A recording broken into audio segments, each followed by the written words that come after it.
Di sini saya akan menjelaskan tentang sejarah dan perjalanan Amandemen UUD 1945.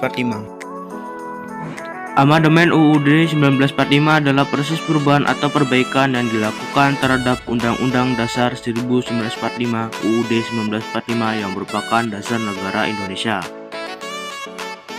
Sejarah mencatat bahwa UUD 1945 sudah mengalami perubahan melalui proses amandemen sebanyak 4 kali, di mana amandemen ini merupakan perubahan pada UUD 1945 tanpa mengubah secara keseluruhan.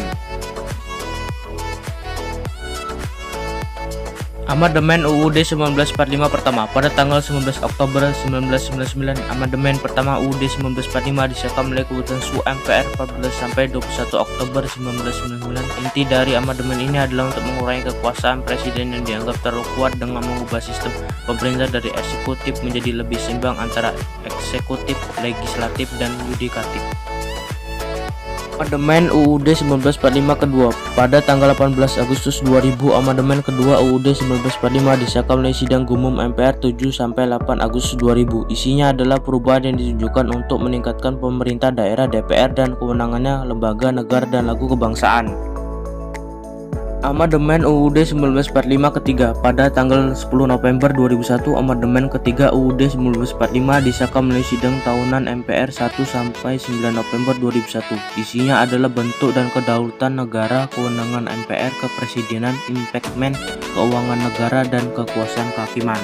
Amandemen UUD 1945 keempat. Sejarah mencatat bahwa amandemen UUD 1945 yang terakhir disahkan pada tanggal 10 Agustus 2002 melalui sidang tahunan MPR 1-11 Agustus 2002. Isinya adalah DPD sebagai bagian dari MPR, penggantian presiden, pernyataan perang, perdamaian dan perjanjian, mata uang, pendidikan, kebudayaan, perekonomian nasional, dan kesejahteraan sosial, serta perubahan UUD.